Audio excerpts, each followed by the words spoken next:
The more I looked into Bitcoin, the more I realized that there is principles in Bitcoin that fit like a glove to Daoist principles, energy.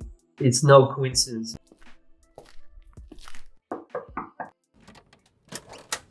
Hello and welcome to Bitcoin with Jake. This is a podcast all about people's personal journeys to Bitcoin. I wanted to know more about the people converging on this new form of money. Why do they see value in it? What skills enable their understanding? How is it changing their lives? If you're a founder looking for funding or an investor looking to make investments, then please reach out as I develop my network in the space. Do me a favor and chuck us a 5-star rating on whichever app you're using to listen, or a like if you're watching it somewhere. As insignificant as this may seem, they help a startup project like this hugely. Lastly, if you have any questions at all, please just reach out. The easiest place to find me is on Twitter at Jake E.S. Woodhouse. Now, I'd like to take a quick moment to talk about our sponsor. Fastbitcoins are a Bitcoin exchange based in the Isle of Man, who you should definitely take a look at. As per my general approach to due diligence, my focus was on the people involved, to scroll back through my episode library to check out conversations with Danny Brewster and Nathan Smith. Danny is the CEO and founder, who has an amazing story of Bitcoin in the early days, whilst Nathan typifies the top talent being drawn into the space from legacy industries such as investment banking. Thank you to Fast Bitcoins for sponsoring the show. Now, on to today's episode. Today I'm speaking with Rob Brinded. Hey Rob, how you doing? Hey Jake, really good to be here and thank you for having me. My pleasure. Thank you so much. We just were talking offline. I was lucky to hear you interviewed before on Daniel Prince's podcast. So shout out to Princey wherever he is. And so much of your story, just as someone else growing up in the UK, really resonated with me. So I was like, God, I've got to speak to that guy at some stage. So I'm really pumped to have an hour with you today. This is a Bitcoin show. So let's just dive straight in there. You came across Bitcoin at some point. Tell us about that. Maybe you didn't like it. Maybe you did like it. Everyone's got a different and unique journey to this nascent technology, basically. So yeah, just dive straight on in there. How did you find out about it? Yeah, I was in Koh Samui, I think. I was at like a high net worth individual type meeting party where I had a lot of clients. And one of my good friends, who is a professional poker player and investor, very, very smart. I was like, what are you into at the moment? He said, well, there's this thing called Bitcoin, and I was like, oh, Bitcoin. And he said, I remember one of the things he said, you have to do proof of work. You have to do the work to understand it. Otherwise you won't be able to hold it. I understood that principle then. And I understood, and he said, I'm all in. I'm all in on this. And I know he's a poker player, but he's smart. And I was like, okay, I need to look at this thing. And so I have moments in my life where I have realizations about something and I go all in. And this goes for my career. And I usually go in early. And I can talk about that with the athletes and other aspects of my life. But I went all in on Bitcoin and I needed to deconstruct it to understand it. So I met with someone who's a computer scientist. He explained the blockchain. And I remember it was doing it. He's German. And I was like, oh my God, this is the way he was explaining was very slow. But I was trying to understand every aspect of it. If I just step back slightly, before I had that chance encounter where there was the explain Bitcoin, I decided to try and understand money and value more. So I kind of skipped that, but I was delving deep into what value is, what is money. So I read Anthony Robbins' book, Unstoppable or something like that. I just read a ton of books. So my deep dive was in value. And what I do know is that when I put my energy focus into something, I have to be very aware of things that I'm drawing in that are going to be like tangents that, I'm 50, I've got 50 years on the planet. And I've noticed that when I put my energy in something's a door will open. So I was fully immersed in the value, trying to understand it to increase my net value. I understood that how much you value something is very much to do with your deep unconscious and how much you value yourself and how much value is much deeper than just money. And so I was waiting for that thing to come in where I would go, that's it. And when I was in Koh Samui and my friend said, I'm all in on this, something clicked. I knew that whatever he was talking about, that was it. And I had to go all in on it. That's just my way of doing things. And so that was in 2017, just on the way, the crazy bull run there. And, I went in, and also with my energy. So since then, like you, I'm sure it's thousands of hours till now of podcasts, books, anyone I could speak to try and understand it. Also talking to people, sort of fiat minds, and saying, hey, what do you think of Bitcoin? And what I saw invariably was quite a violent reaction to it, which is very interesting to me. So I remember there's this guy who's got loads of money, he's got old money, and he's not very good at creating value himself. He's just got a value teat he suckles from his family. But I said, what do you think of Bitcoin? And he was kind of angry. He's like, oh, and I was like, okay, this is very interesting. Why is he so reactive to this thing that he should just say, well, there's Venmo or whatever, and there's no need for it. But his violent reaction told me that something deep inside of him was deeply triggered by this valuable, commodity, whatever, property. So that was my intro story. Awesome.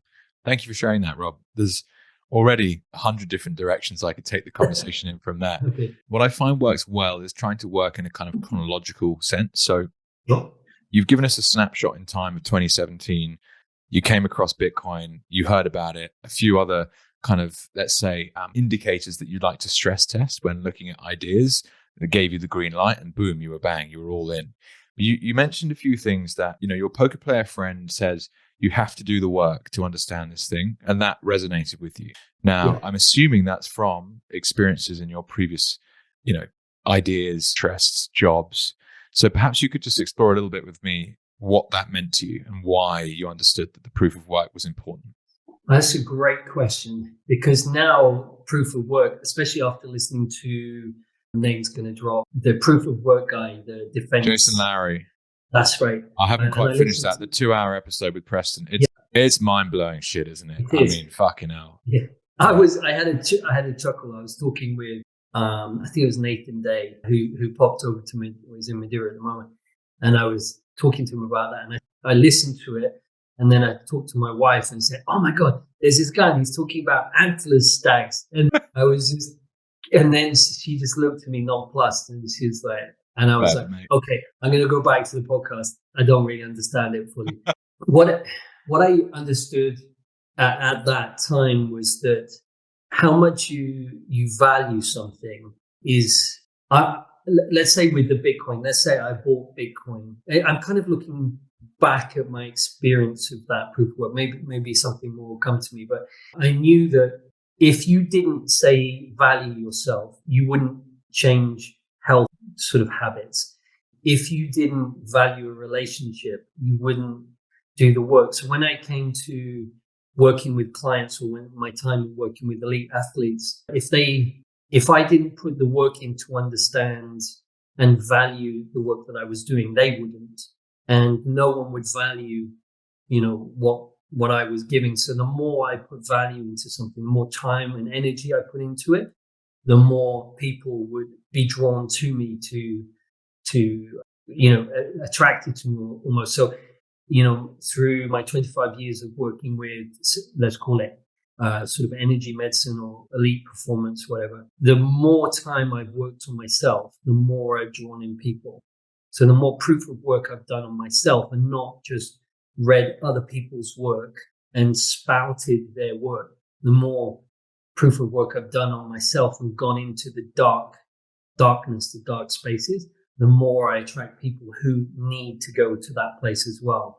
So does that make sense in terms of when he said you need to do the work to understand it? Otherwise, fundamentally, you won't value it, and therefore the universe will take it from you. That's fundamentally what he said to me, and you will lose it. And there's somebody I know very close who has no value in himself.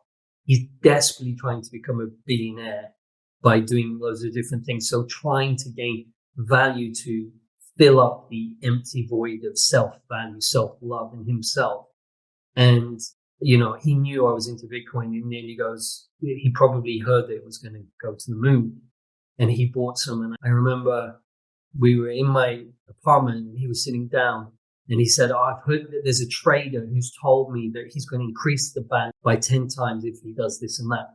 And I stood in front of him, and the whole family is a sort of family member. And I said, if you go with the trader, you will lose everything and you will be poor. I went very binary. And if you hold this asset by understanding what you have, valuing it, proof of work, you have to do the work to understand it. You can't just hear someone say it's valuable. That's not enough.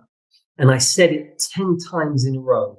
I kind of ashamed him. I knew what was going to happen. I said, please, you go with the trader, you lose it all. You do this, you will be rich. And I said it 10 times. If you imagine someone saying that 10 times, it was embarrassing. Party killer. Yeah, a total party killer. Guess what he did? Went with the trader. He went with the trader. He lost everything. The scam. Wow. All I did was type in, I did the tiniest proof of work on the trader. Yeah. 3 minutes Google search was a scam. But he didn't. But that fundamentally arose from within him. Wow. So the ultimate proof of work is understanding self. Ultimately, proof of work is understanding self. Okay. Yeah. That in itself is probably a whole, series of podcasts, even just to understand that. But you mentioned 25 years of energy medicine / elite performance. Yeah, so I kind of added the thing. I don't know what energy medicine is. Sure. Elite performance is what I see on TV, but I don't understand really how it functions. I've never worked in that space. I love sport. Always grew up playing sport, and I imagine elite performance can be sport and business ventures or whatever. But tell me a bit about that. So, how on earth did you become an energy medicine kind of expert, and where did your life take you on those 25 years? Okay, so let me just start off by, when I said energy medicine, that's it sounds like crypto. Like when someone goes, I'm in crypto, energy medicine. So if I just explain what energy is, and then you'll probably, it just sounds very Web3. Well, no, I just to share a bit about myself, I'm interested in things. So I saw a kinesiologist on Sunday, for example. Okay. I'm interested in meditation. I don't do it as regularly enough as I can. My wife and I, we go to chiropractors and osteos, and she's studying as a naturopath. So very much interested in, the natural medicines that existed prior to pharmaceuticals and, holistic healthcare, and energy is a big part of that. Yes. But I'm not an expert in the space. So yes, please fire away with an explanation as to what you mean. If we go very binary, there's like the mechanistic view of the body, which is sort of being completely disproven, like that everything is just chemical and everything's separate and the mind has no effect on the body. I was reading about it yesterday. It's like for 1,000 years, it's been like a battle with the vitalists, which people who say there's like a soul or there's an animal or just an energy to the body. So there's been this back and forth throughout. And in science, it's very, they've got the genes now, and then they can just stick it and they can create life. And they found the blueprint. However, that's not the simple. answer. And they're completely limited.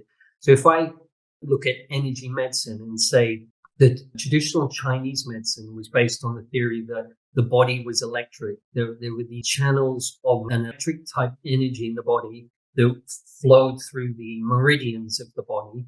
And this needed to be, when looking at an individual, you needed to balance the whole complex system like a garden and understand where there was a problem in the flow of this energy. So a bit like an electrical system in a house, there's a light flickering. You go to the doctors because the light's not working properly, and they look through the electrical system and see where it is. The emotions and the way someone lives, their thinking and their emotions affect the flow of energy. Okay, so that's traditional Chinese medicine. Modern Western medicine was based on the mechanical side, that if you have pain, it's coming from the elbow and nowhere else. The energy systems of the body is just calories in, calories out, and just get on with it. The mind's just shut, oh, okay, go and see a psychologist, or, there's research going into the mind, but it has no effect on the body. So there's that. Where we are now, right at this moment, I'm not talking about my 25 years in this. What I know now is the most exciting research field is the mitochondria.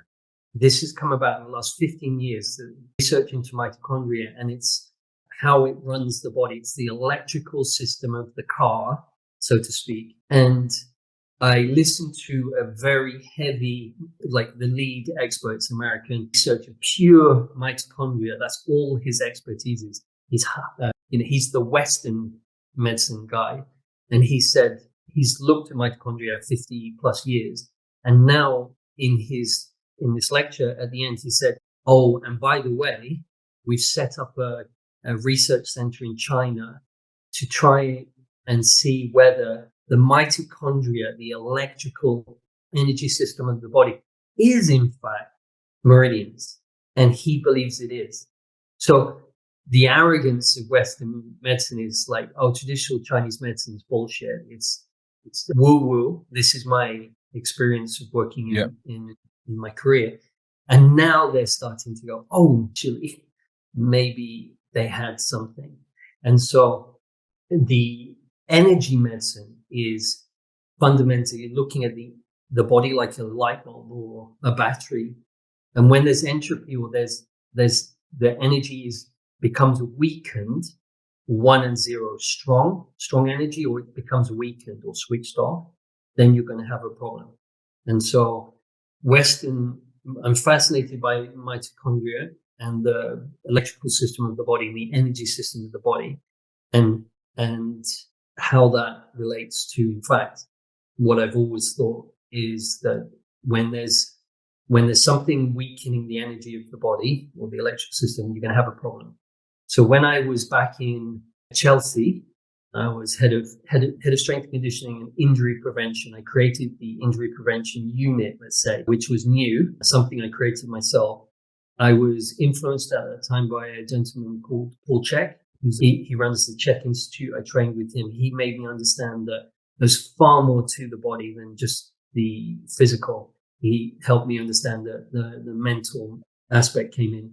I can talk a lot more about that. But what I was doing at Chelsea was when a player was coming in, I was doing things like Qigong, Tai Chi, yoga to increase the energy of the body. Also using foam rollers. I think I was the first person bringing foam rollers definitely into UK, maybe Europe, to iron out contraction. And all the players, even Adrian Mutu, I don't know if you remember him, he hated traction. He had a bit of a drugs problem and party. He hated, but when I showed him the foam roller, he asked for one and he would use it every day. Because what it does is blockages. Yeah, he could feel it instantly. He said, I feel lighter and more energized. Wow. So energy medicine is going to be the future, and the similarities with Bitcoin and Michael Saylor talking about energy of the system, or the body, the system's ability to hold or transfer energy. I mean, I'm just listening from a physical point of view when he's talking about that. And then I can talk to you about nerve science, like when you have pain, it's never in the body part, it's in your brain, it's how you perceive it. And then we could go down the rabbit hole there. Well, then let's go. It's fine. We've got plenty of time, Rob. So just let's go where your brain takes us. So okay. So I follow what you're explaining. So energy medicine now makes a lot of sense to me in terms of when you're looking to perform at an optimum level. If you haven't taken into account energy, then you're not going to get the best performance possible out of someone. The energy of the body, how the electrical system of the body is functioning, it's critical. And so my role was to find out what was causing the downregulation or the weakening of the system and to remove it. Okay. And that was and so then I started to realize that when a player was stressed, that would create more blockages in the body. And so it's like everyone you see on the street every day. Every day. And so lots of high performance is for everyone. And so logically, if we look at pain science, so I'll tell you a little story. I understand pain science, but I'm not like an expert. I couldn't give a lecture on it, but I understand it. There was a baker who had his hand ripped off in a real story. So he lost his hand, and he came back to the doctors, I don't know if it was weeks or months later, and said, every Saturday I get excruciating pain in the phantom limb. So first of all, there's no hand, but he feels the pain because the pain is never in the body parts, in the brain. It's like a computer system, and the operating system or the central nervous system is perceiving threat and sending a signal.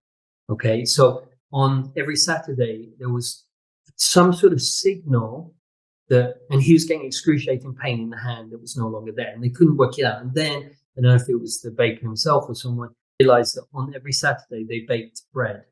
And so that triggered the traumatic memory and it ran again. And so that's called an ignition cue or a trigger or neural tag. It's like a file running on the computer in the software of the brain. And so I understand that. Now, when it comes to when I work with a client or a footballer, I'll tell you a story. I could tell you a ton of them. Here's one. I was flown in to see a footballer, a very well-known footballer, who was told, well, he'd had a knee surgery, but the knee surgery hadn't cleared the pain. And he flew me in because he had the choice of having another knee operation, which would probably end his career, or somehow play on or retire. But it was another knee operation or retire, and he didn't want to retire. So I flew in. I remember he put some shorts on him in his house, and I'm just having a little look at his knee and his foot and ankle. I've worked with him previously quite a lot, and I used my method of, this is where it can get more weird. You can use that electrical system, the 1 and 0, to find out things. So some people might be listening to that and going, no, that sounds like bullshit, but that's okay because it is so ludicrous. It's fine. Pile on in, Rob. I'm fascinated. But I try things, even however ludicrous they are, to see if they get results. And so this gives me results. So what I found was that the pain in the knee was not pain in the knee. It was the medical team, the anger that he had towards the medical team, because they told him that if he had surgery, they'd get rid of the pain. So he was holding anger in the knee about the medical team. The moment I told him that, it was gone. He was on the treadmill sprinting. Wow. That was it. He went on to get another contract for another few years, and he won trophies, earned millions. That would have finished his career. Anger in the knee. Wow. And so here's another one. This guy, a footballer in Asia, and this footballer in Asia, he messaged me on WhatsApp. We still have the WhatsApp message. He said, Rob, I'm in the changing room before the game. I just tweaked my hamstring in training, in warm-up, and they reckon it's a grade 2, and I'm going to miss the game. It's super important. So I said, okay, just go into a position where you feel the pain, which I call a baseline. Just find out where you're uncomfortable. So he went into like a hamstring stretch, and he explained, he goes, when I do this, it's sharp pain. So at distance, this is where, the quantum physics comes in and the non-locality. I found that he was empathizing. Empathy is another way of downloading another person's emotions. We're just like computers. Everything's connected on blockchain. Okay? So we're not separate. There's no separation between you and I or anything. And I said, oh, you're empathizing with the head coach. He's fearful something. And he told me later that his job was on the line in that game. And when I told him that, instantly the pain in his hamstring was gone. He went and played, and the match scored. I got the screenshot. Thanks, Rob. I've done that. Poker players, mixed martial artists. These triads, so the Chinese would call it triad, pentagons, hexagons, octagons. The number forms an energy to it. It's like, I don't know in electricity science if there's certain circuits of numbers, but it seems like And the Chinese have known that. They call them kung fu numbers. They have a strong energy to them. Shapes have a certain energy to them. So a circle, a triad, pentagon have strong energy. But a straight line, like a square, has weak energy compared to circle. So in nature, there's no straight lines. So I'll stop there. But what I was doing there was explaining how the mind connects, how the mind and the body, there's no separation fundamentally. And you were starting to talk about pain management, was it? So what did you say? You were like, you were just helping to explain some of the recovery stories, and you're about to head off in a different direction. Yeah, so just with the pain science and talking about the Baker is that modern science on the Western side, they're starting to understand that our perception of the injury or of the whatever's happened, the threat level, the perception of it changes the pain level. So the mind and the body, there's no separation. They've said it. And so here's another field where they're approaching traditional Chinese medicine and this idea that, there's the emotions and the perception and the thinking affect the health of the organism. And so, for instance, if I'm a violinist and I get a little paper cut, it's going to be much more painful to me than anyone else because it is a threat to their livelihood. So these things need to be understood. When I was at Chelsea, Jose Mourinho, he was all about mental strength. He was brilliant and put pressure on the players. And I'm writing about that in my book at the moment, how amazing he was. And I remember there was one player, I won't say his name, he was well known for always being injured and kind of fragile. And he was lying on the bed and the physio was kind of not cuddling him, but comforting, like it's about comforting that threat. And so he was doing some massage. And Mourinho, I remember he walked in and I was standing next to the physio just having a little chat. And everyone went quiet. The main man just walked in and he looks at him, just stares at him. He says, "You're weak. You're a weak man. You're mentally weak." And no easing off of the pressure. You could feel the pressure mounting. What he would, and the player kind of, and he said, "You're weak. You're," and then he walked out. And even now the hairs, like it was like the pressure and the energy in the room just completely shifted, and it was embarrassing. He kind of shamed him, and now I realize what he was doing was, yes, he had a point. The player allowed the threat to override him, and so Jose was pointing out, "You're weak. There's nothing wrong with you. It's coming from your mind." And it was true, but at the time I was like, "Oh, that's so brutal." Savage. Wow. Savage, yeah. But just to the jump highest level, you don't mess around, Yeah, no, it's incredible. Sorry to jump in. I have so many memories of like hundreds of my mates are Chelsea fans, and Abramovich rocks up, buys the club. Yeah. Teams transformed. All these amazing players are being brought in. It was a crazy time, and within a few years, they won the Premier League and everything else. It was an amazing time to be involved in the Premier League and to have seen this team functioning up close. Yeah. Fuck, what an amazing experience that must have been.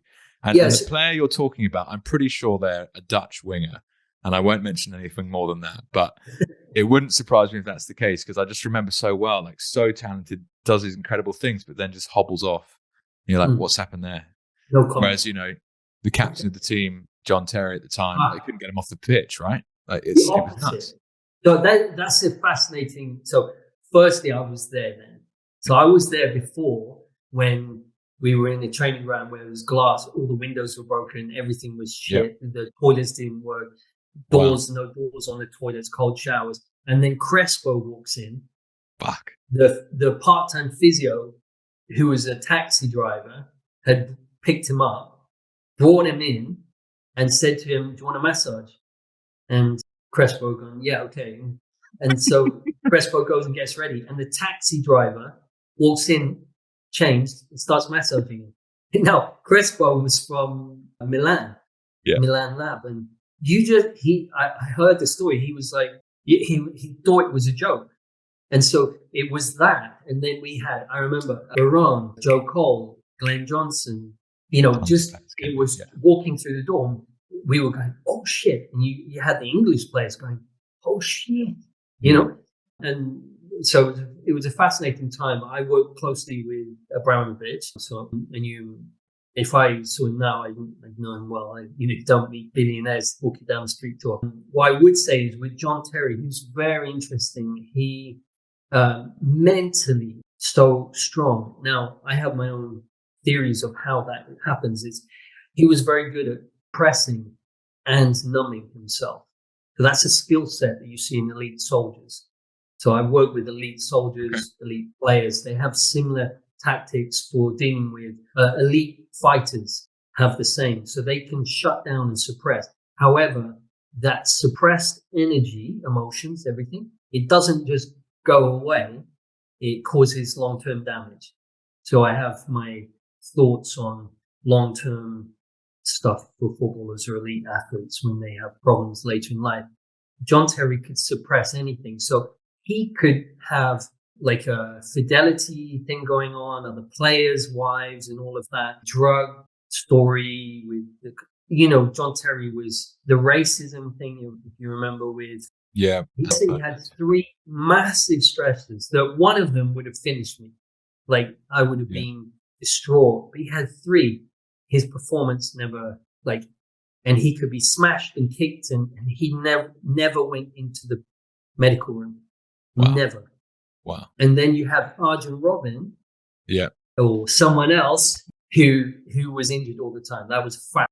And so you had 2 different players with different minds and different abilities to control the body. One was overly controlling and see everything as a threat. So I got, say, Arjen Robben, if you wanted to take that player, I would get him doing a lot of parasympathetic nervous system training like yoga, qigong, meditation, breathing exercises. I did that 25 years ago. They're doing that now.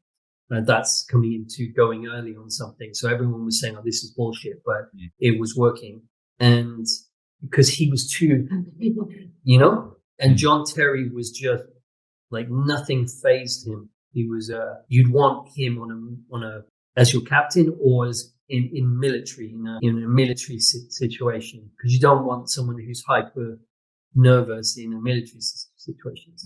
And so what really intrigues me about these conversations is everyone's got such rich stories and their journeys are so interesting. To have ended up in the Bitcoin space, there's always a lens that they had and they came across it. And so where all of this kind of comes back to is that moment in Koh Samui and someone talks about proof of work.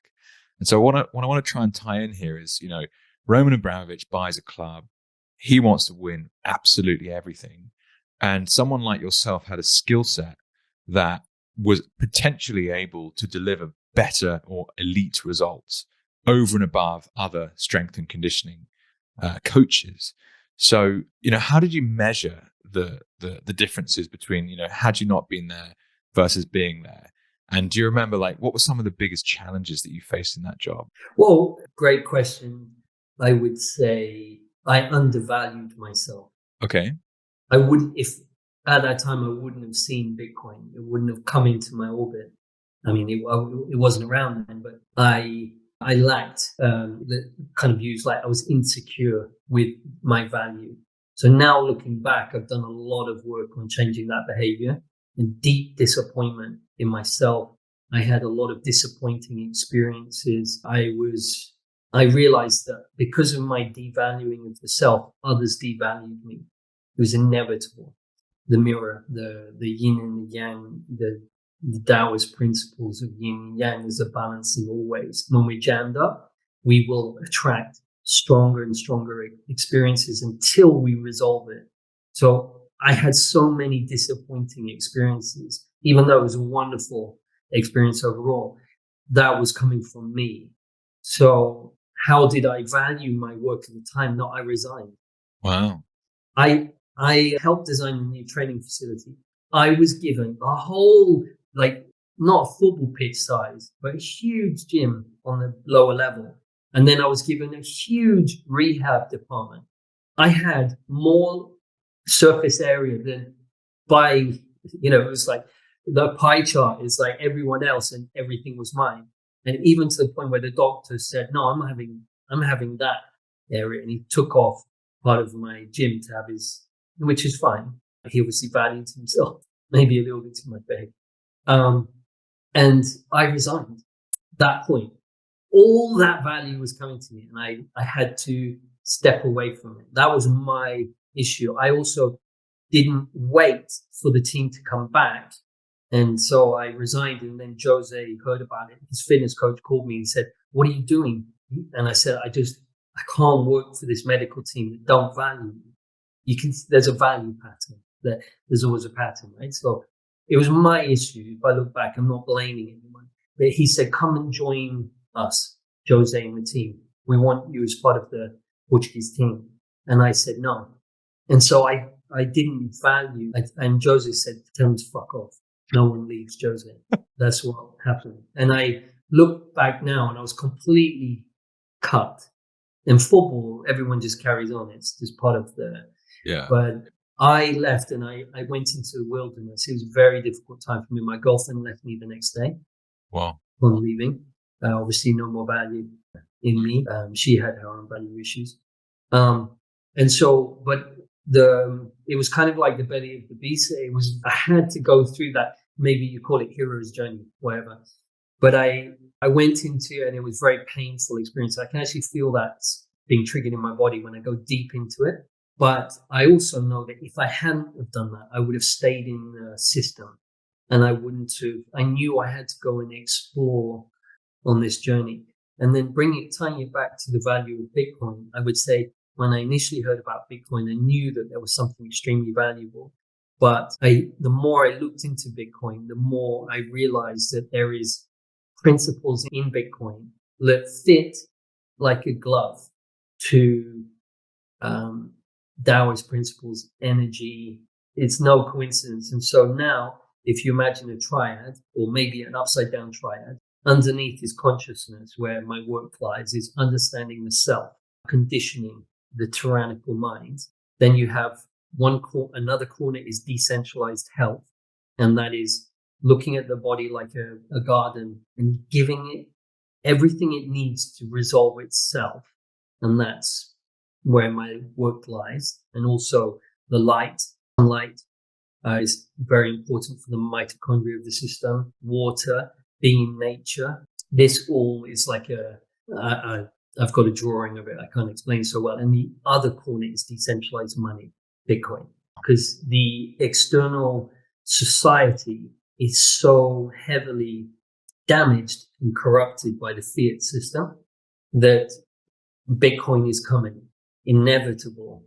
And so with my work, I call like decentralized money, decentralized health, almost like decentralized doctors, moving more towards traditional Chinese medicine without the authority that you have to be Chinese and a long white beard, all that BS. That's also proof of stake a little bit.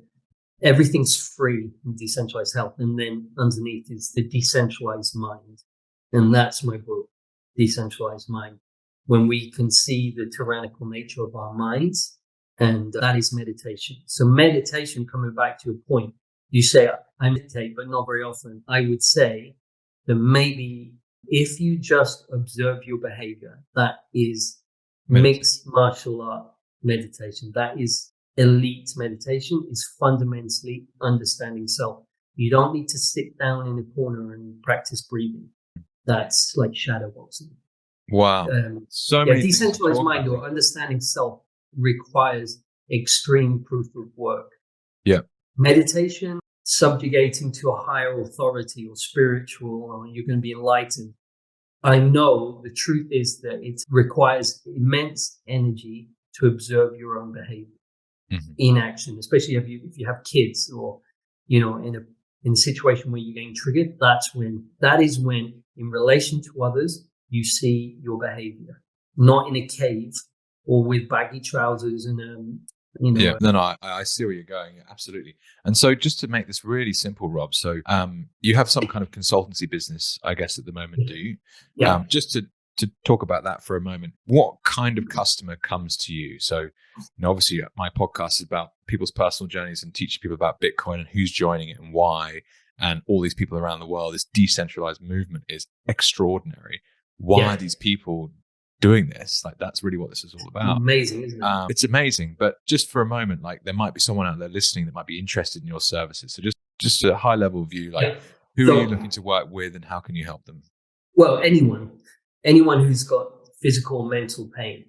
So I get, a CEO or a lady. So pain is generally speaking the problem point that I've got. No, it'll be someone comes to me and they say, I have a problem in my relationship, or I'm limited in I'm not making enough money, or I'm not reaching my potential. I'm depressed.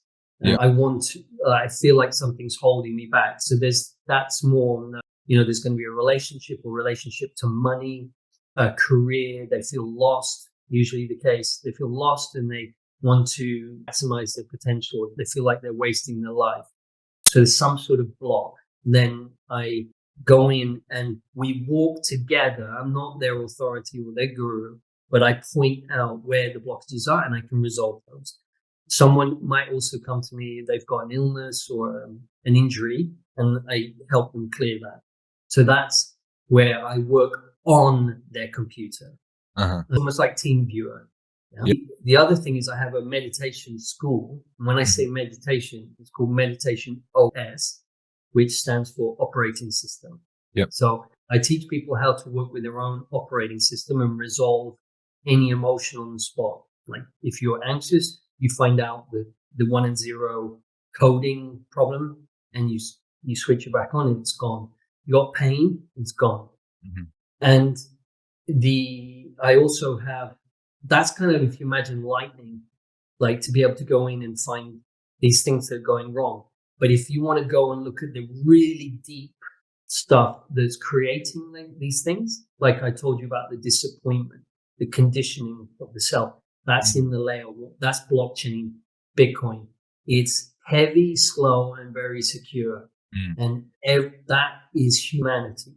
So your conditioning, my conditioning we have the same conditioning. You have everything inside of you. So to change that takes proof of work.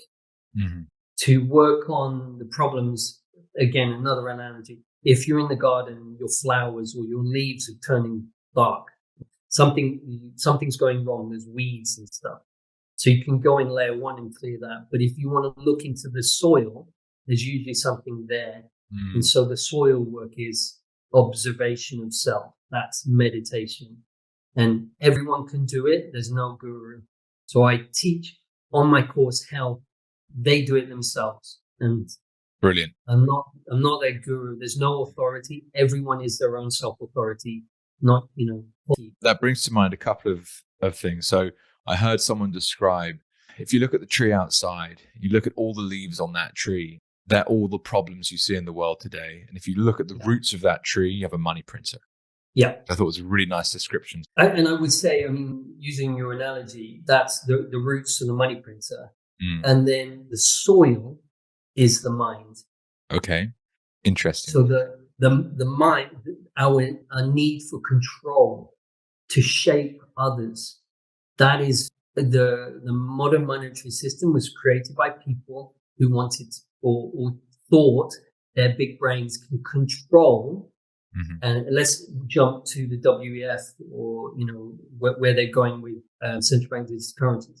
They're like, no, the world is ending. We need to control people's behavior to get a certain outcome. Whenever you use the centralized mind, whenever anything is centralized, you create the opposite. And so the soil is where the mind is the problem, is control. So that's why a lot of the, intelligent people like Vitalik and everyone who's into fiat system, it's getting to a much deeper thing is they think that they're completely controlled by their centralized tyrannical mind. They think they can shape things. Bitcoiners are starting to realize that, in fact, you don't shape anything. Just create something and it will shape everything And in a free market, same with bringing up children, you don't need to send them to school and to teach them how to learn.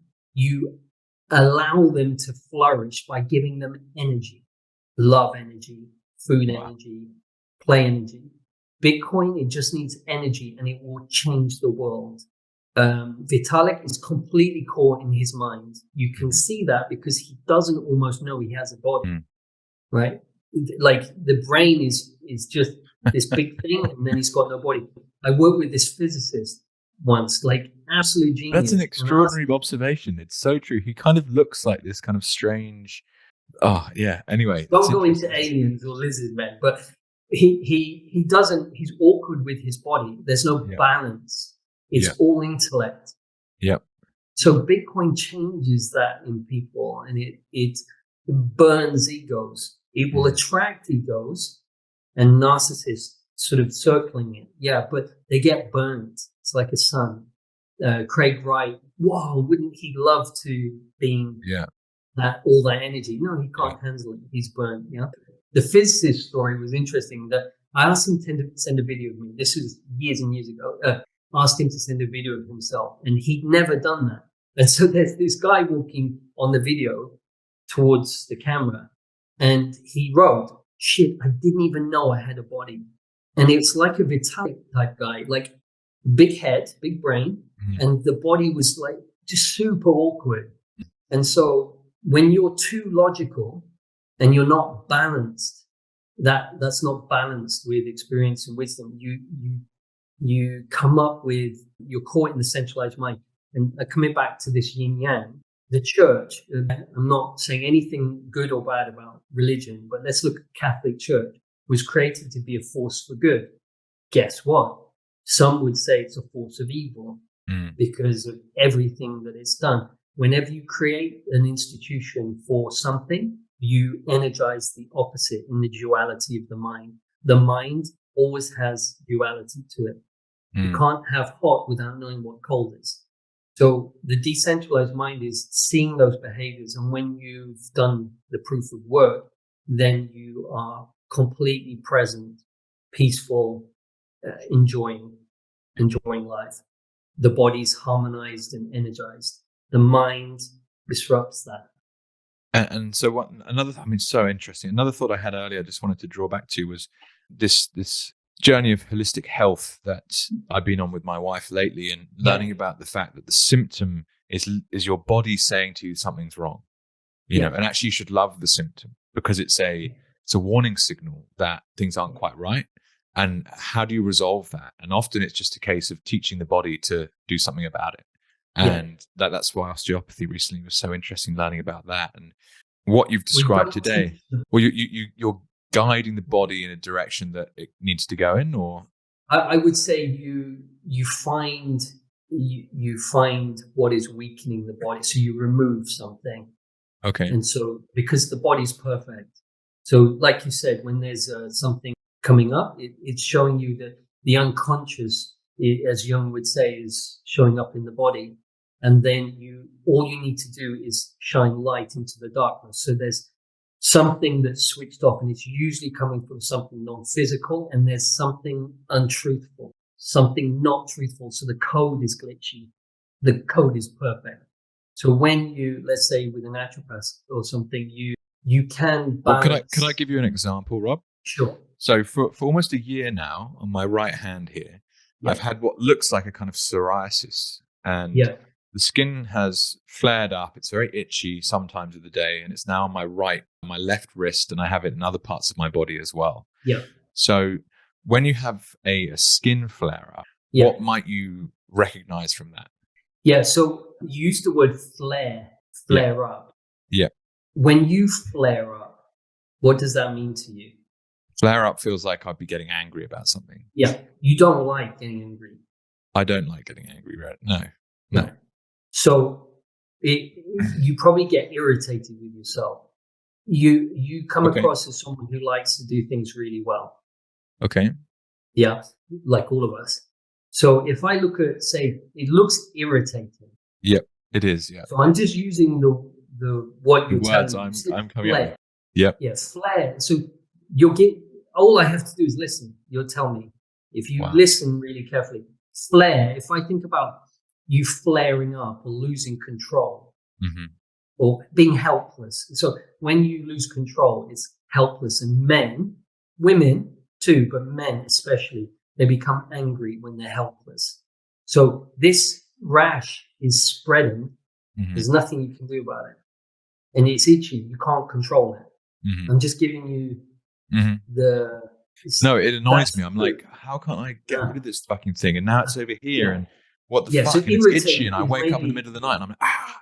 yeah, annoying. Yes, very annoying. So you probably wouldn't like people to think you're annoying. I'd prefer not to have that be the case. Yes. And so you probably find people annoying, like Some especially, people are very annoying. Yes. yeah. And you might have people in your family or close who are annoying. And so there's something about annoyance. I said irritation, very similar type of. If you get annoyed with someone, you'll probably get annoyed with yourself. With myself. Annoyed. Yes. Yeah. Okay. So if you start to observe your annoyance when you get annoyed, and look at it without labeling it. In fact, don't call it annoyance, because that just reinforces the mind and the behavior. Just observe this, whatever it is. Yeah. And then observe why. Why is this annoying? Mm-hmm. And you go deeper into that's meditation. Wow. So the skin is just you're also pushing it further from your mind. So it's in your fingers. You're pushing it down into your extremities. Yeah, my calves or my legs. Yeah. Wow. Oh my gosh, it's so interesting. And here we are on a Bitcoin podcast talking about the relationship between your mind and your skin. And you just think it's unbelievably profound, the innovation that is Bitcoin. Like, we just have no idea how big a deal this actually is. And, I came to this for, lots of different reasons. People listening to this show will have heard my story, but to hear what you've explained today, it just opens up a whole nother angle to what this is all about. We'll have to save more questions for another hour in the future, Rob. This has been amazing. I'd love to just get into where you're based, Madeira. So I'm chatting with Andre Loja. Is that how I say his name? Loja. Yeah, Andre, in a couple of weeks' time to really learn about what's going on in Madeira, because it intrigues me as a Brit over in Australia, trying to work out where the hell to base my young family. How come you're in Madeira?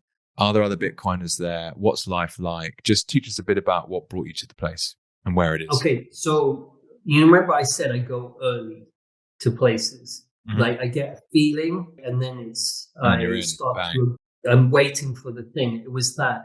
I thought it was Mauritius. Maybe I got the spelling wrong. It was MA, but it locked down super hard, and I was going to move to Mauritius. Oh wow! I'm like, I want to go somewhere beautiful and bring up my children, which is safe. And so when I had a realization, I was on the beach in Barcelona, and I had this thought: it's too hard a lockdown. I don't want that authority type place. And someone walked past me, and I heard the word Madeira, and that was floating. And then later in the day, someone said, "Oh, we've just come back from Madeira," and that was enough for me to go, "Where's Madeira?" I knew nothing about it. This was over a year ago, and so I started researching Madeira, the light environment, the beauty, the safety, and the people. Interesting. There's such interesting things too. Those metrics are not what most people would look at straight away as a place to move to. Okay. So for me, maybe I've been looking for a place for years. I went online in 2008 with my business. So I've been moving and I've lived many different places. So with Madeira, I connected with Andre and I said, I'm coming. Wow. Flew to Madeira and we started talking about Madeira. And I was like, oh my God, we're going to make this place, like get as many Bitcoiners. And he started saying, yeah, I'm going to try and get him to the president. So it was before he said there's another Bitcoiner here, which is Nico from Consensus Network. And so I met him. And so I think Obi had been over for a couple of months. And so I just said, I think this is it. I brought my family over for few months, and I wanted to see how my wife and children. That's the most important thing. They're the highest value asset. It's not an asset, but no, you're extremely right. valuable. And so they loved it. And so if I go into Madeira, for me, the light environment, as in 22 latitude, the amount of UV, the amount of sun you get is critical for human health, especially if you're white. Mm-hmm.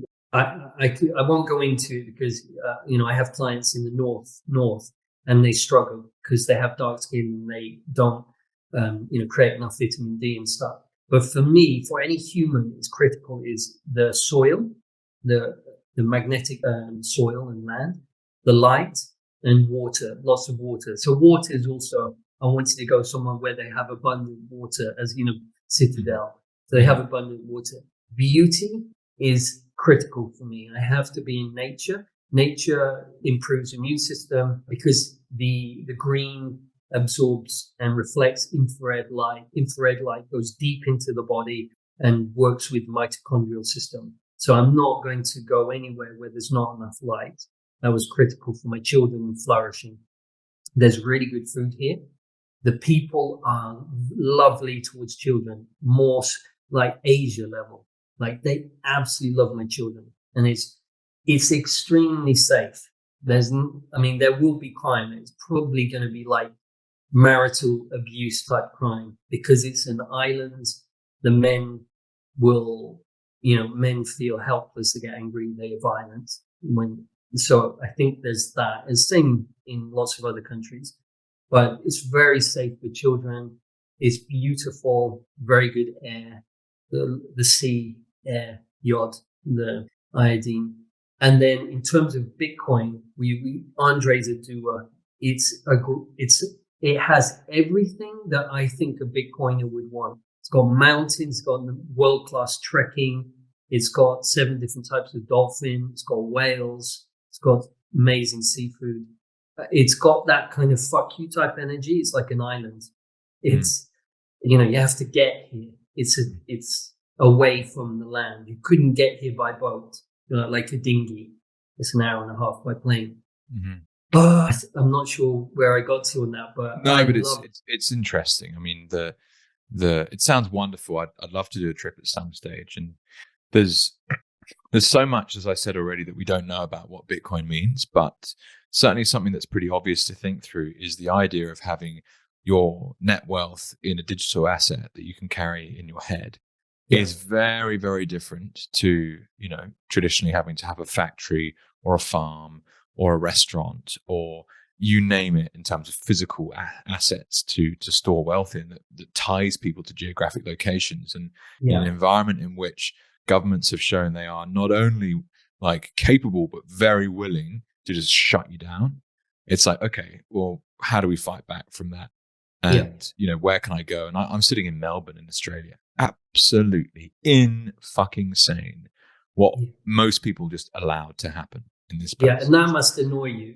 Oh, that fucking drove me mad. Yeah. But I was also very scared. I was sitting in a house. I had a young baby. Didn't know where my water was coming from. I didn't know where my food I can get it from. And I wasn't allowed to leave the house.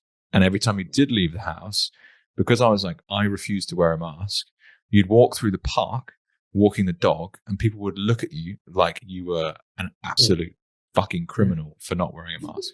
Completely domesticated humankind. Yeah. And so the central mind it manipulates and can be manipulated. Yeah. So I totally connect with you on that. I can believe it because it's truthful. Like when people say sheep, they subjugate all of their health, their money, their education. School. They subjugate everything to authority. Yeah. And so when I saw what happened to Australia, I have loads of Australian friends. From Kenya, when I was a kid, a lot of the Kenyans went to Australia, Melbourne. Okay. And I couldn't believe what Australia did. Yeah. But there's deep conditioning in us that when we're fearful, it triggers the conditioning.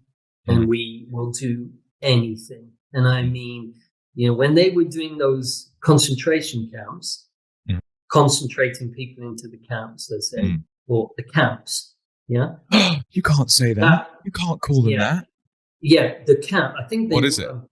It's a camp. Travel camp for people. Where you were forced to stay.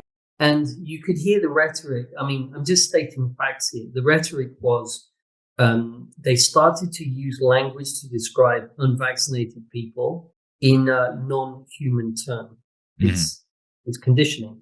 So those, I saw it on Twitter, like those, not rats, but they started to use animal or they're not human. They don't deserve the rights. Now, you know where that goes. Yeah. It's human conditioning. It's just inevitable. You change the populace who follow, they will do whatever you point to them to make them feel comforted and safe. They're dangerous. Kill them and you will be safe. Yeah. That's just... It was an extraordinary time. It could happen again. It probably will. It probably will. It's this is a whole nother hour we could go down this hole. I'd love to hear your perspective on it. We're addicted to comfort. Okay. Comfort and safety. We are addicted to it. So if I start to tell someone, well, start observing your mind, and because it's not you and everything that you think about yourself is not real, that's not comforting. Bitcoin's not comforting. It is when you fully understand the truth of it, but the majority don't. That's dangerous. It's dangerous. And so they move away from it. Yeah. So everything ties Bitcoin. It's just the mind. So again, I go back to the soil. That's where we need the revolution. And it's that brilliant phrase of, fix the money, fix the world, does touch on so much of that, doesn't it? It's something that you don't even really think, like, you just use money. I've never studied it like I have now the last 2 years. And once you start asking, I mean, Robert Breedlove, what a brilliant fucking guy he is. Yeah. What is money? Shout out to him. He came on the pod. Have a listen to it if you have anyone listening out there. Amazing. Amazing guy who's done some incredible work to understand what this thing is that helped me understand it. And what is money is an infinitely interesting question with lots and lots of different answers, as he quite rightly points out. And he goes into like, what is value? There's so many facets, and then energy. I mean, the more you look at it, what I would say around fix the money, fix the world, 100%. But I almost see it like Bitcoin is the orange pill that will make us question our minds and we're questioning the paradigm, the Wizard of Oz. We're pulling back the curtain. Yeah. But that's the step to the red pill. And the red pill is where we realize that we are not our minds. And if we want to change reality, we have to change ourselves. And so that out there is, and this in here, there's no separation. The observer is the observed. Wow. So all these people shouting, they're greedy, they're this, they're that, they're that. They need to observe that within their own blockchain to change. If we try and change by our external actions using centralized mind, we will continue to perpetuate all of the horrors of humanity. Wow. And humans are horrific. We've done some horrible things. I've been meaning to mention, there's a book I just finished called The Tao of Capital, and it's by a hedge fund manager, Mark Spitznagel. Have you read that? Yeah, I've got that somewhere. Okay, yeah. Shout out to my friend Nathan Smith, who recommended I read that, gave it to me for my birthday. And it just chimes really nicely with some of the Chinese medicine principles that you've mentioned with regard to then Austrian economics and how that applies to investing. Rob, look, over an hour has now flown by. I try and keep these to an hour. We could go for a couple of hours, I think, no problem. Man, yeah. What an awesome story. Thank you so much for sharing it with me today. How can people get in touch? What's the best way to reach out to you if they're interested? I think Twitter's pretty good.